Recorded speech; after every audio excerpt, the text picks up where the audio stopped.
Le président rwandais donne de la voix face aux critiques de la communauté internationale sur la révision de la constitution rwandaise. Paul Kagame dénonce une émission dans les affaires de son pays. Campagne de recensement en Sierra Leone, quelques 13 000 agents ont été déployés sur le terrain depuis samedi pour l'opération.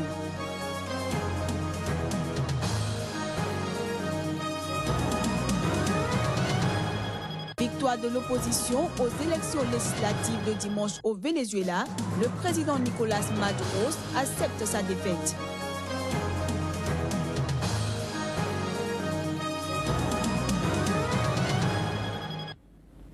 Ravi de vous retrouver, mesdames, messieurs, bonjour. Ouvrons cette édition par le Rwanda où le président Paul Kagame a reproché ce dimanche à Kigali à la communauté internationale de s'immiscer dans les affaires rwandaises en critiquant une récente révision constitutionnelle qui lui permettra notamment de briguer un nouveau mandat en 2017. Kagame s'exprimait ainsi lors d'une réunion du bureau politique de son parti, le Front patriotique rwandais FPR.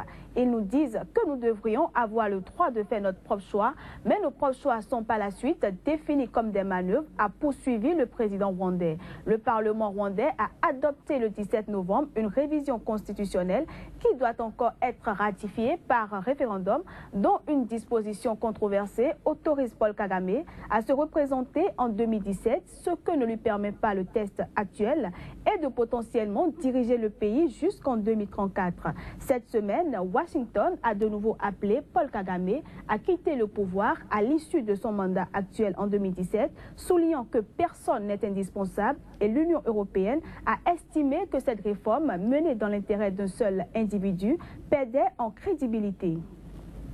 La Chine a lancé vendredi une nouvelle offensive majeure sur le continent africain. Elle a promis 60 milliards de dollars d'aide lors d'un sommet sino-africain à Johannesburg. Un engagement accueilli avec gratitude par les chefs d'État africains. Les précisions. Une coquette enveloppe accueillie par des applaudissements de la part de la vingtaine de dirigeants africains réunis dans le quartier des affaires de Sandton à Johannesburg. Cette annonce intervient alors que l'Afrique subit l'effondrement récent des cours des matières premières, en partie lié au ralentissement de la croissance chinoise. C'est une somme significative. Cela montre clairement l'engagement de la Chine pour s'assurer que son développement se fait conjointement avec les pays du Sud, particulièrement ceux d'Afrique. Ces 60 milliards de dollars annoncés par la Chine sont destinés à financer 10 programmes de coopération sur 3 années dans les domaines notamment de l'agriculture, l'industrialisation, la réduction de la pauvreté, la santé, la culture, la sécurité, la protection de la nature ou encore le développement vert. Mais il ne s'agit pas d'une brèche pour la Chine de s'ingérer dans la gestion du continent. Dans notre relation avec l'Afrique, il n'y aura pas de préjugés politiques. Nous n'attacherons jamais de conditions politiques à notre coopération. Nous ne ferons pas d'ingérence en Afrique.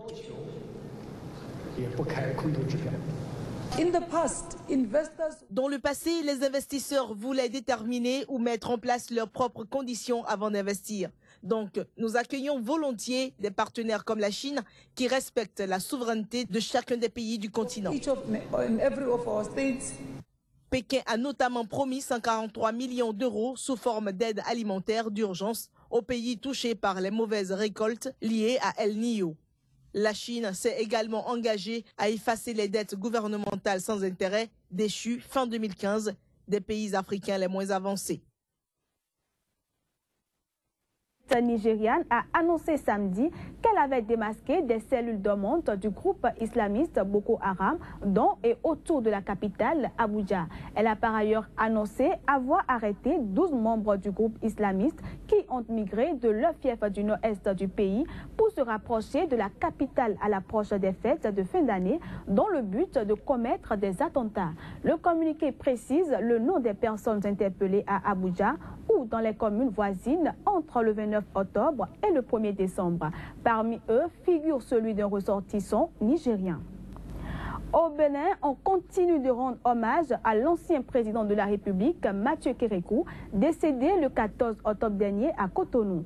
Hier samedi, ce samedi donc, c'est une messe en hommage au père de la République qui a été dite à la cathédrale de Lokossa, une messe qui a réuni des autorités administratives, politiques, religieux et les fidèles catholiques, mais qui a également connu la participation de Sébastien Germain Adjavon, l'opérateur économique dont la candidature est sans cesse suscitée pour la prochaine présidentielle. Reportage. La cathédrale de la ville de Lokossa, située à 102 km au sud-ouest de Cotonou, a accueilli samedi une célébration eucharistique pour le repos de l'âme de l'ancien président de la République, Mathieu Kérékou. Autorités administratives et politiques, religieux et fidèles catholiques ont participé à cette messe de prière et de louange, un rassemblement ecclésiastique conduit par l'évêque du diocèse de Lokossa, Victor Agbanou, qui a saisi l'occasion pour prêcher la justice. Heureux ceux qui ont faim et soif de la justice, car ils seront rassasiés. Laissez résonner cette parole au fond de votre cœur et vous verrez quelle admirable révolution s'y produit. Quel chef d'État, quel homme politique, quel maître de sagesse ne prêcherait, même s'il n'est pas prêt à le vivre, son engagement pour la justice. Également présent à cette cérémonie, Sébastien Adjavon, l'homme qui fait l'objet de toutes les attentions ces derniers jours, pour la ferveur qu'il suscite au sein de la population, où il ne cesse d'enregistrer des appels à se porter candidat pour la prochaine élection présidentielle au Bénin. L'opérateur économique a surtout eu l'occasion de toucher du doigt cette ferveur qu'il suscite lorsque la population de Lokossa, notamment des femmes et conducteurs de taxi-moto, lui ont réservé un chaleureux bain de foule.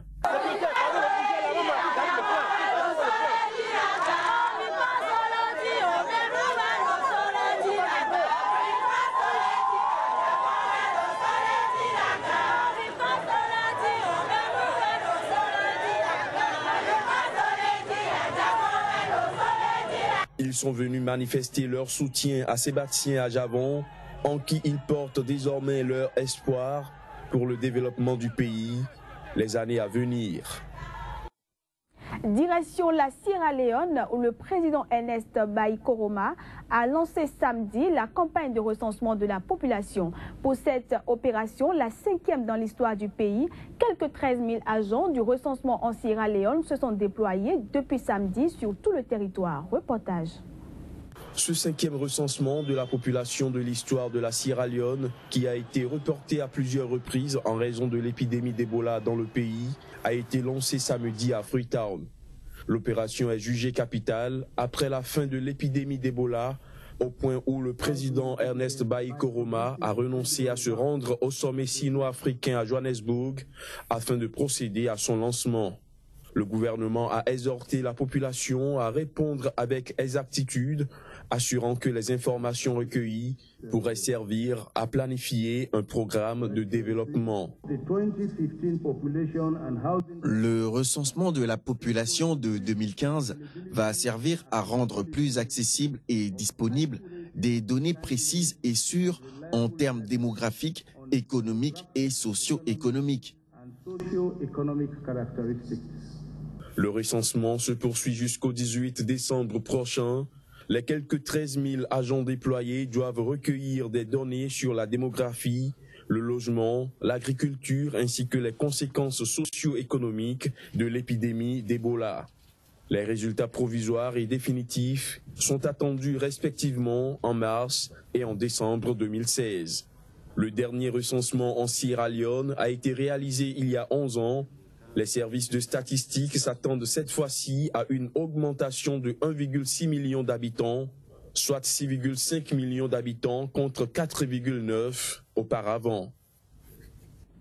L'opposition vénézuélienne a remporté dimanche la majorité parlementaire pour la première fois en 16 ans. C'était au terme d'un scrutin marqué par les aspirations populaires face à la crise économique ayant vidé les supermarchés de ce pays producteur de pétrole.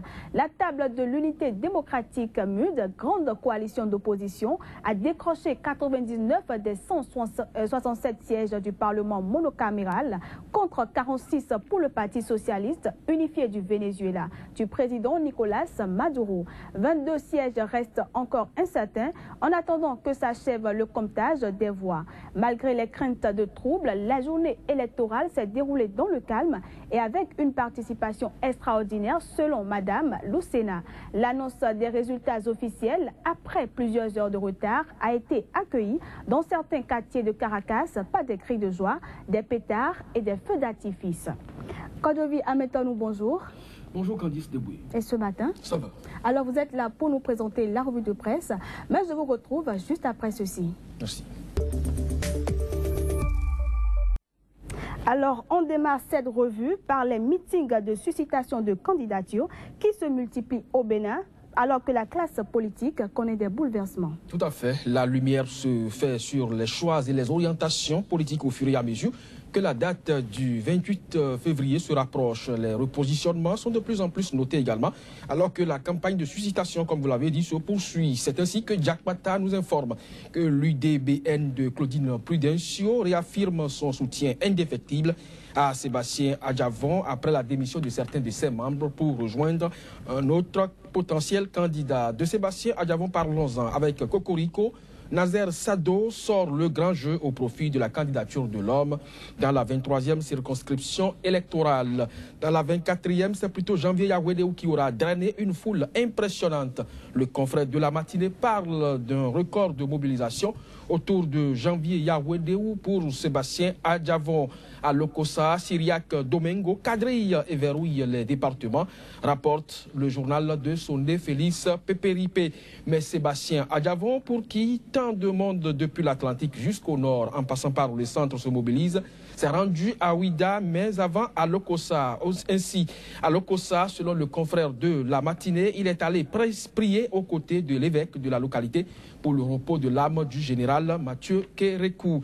L'échiquier retrouvailles des fils et filles de Ouida, accueil triomphal pour Sébastien Germain Adjavon.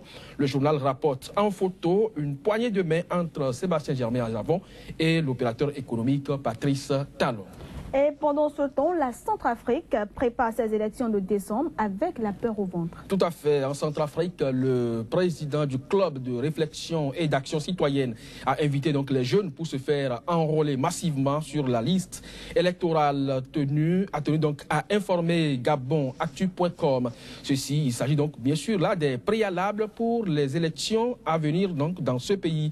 D'ailleurs, écrit Africain Info au stade de 20 000 places de Bangui, Karim Mekassoua confirme la grandeur du peuple centrafricain. Il s'agit donc là d'un potentiel candidat donc à ces élections. Cette grandeur ne sera pas ou ne va pas durer si le chef rebelle n'est pas arrêté. En effet, centrafriquepresse.com nous informe que la RCA traque un chef rebelle. Il s'agit du numéro 2 des rebelles Seleka qui a menacé donc de perturber les élections dans une partie du pays.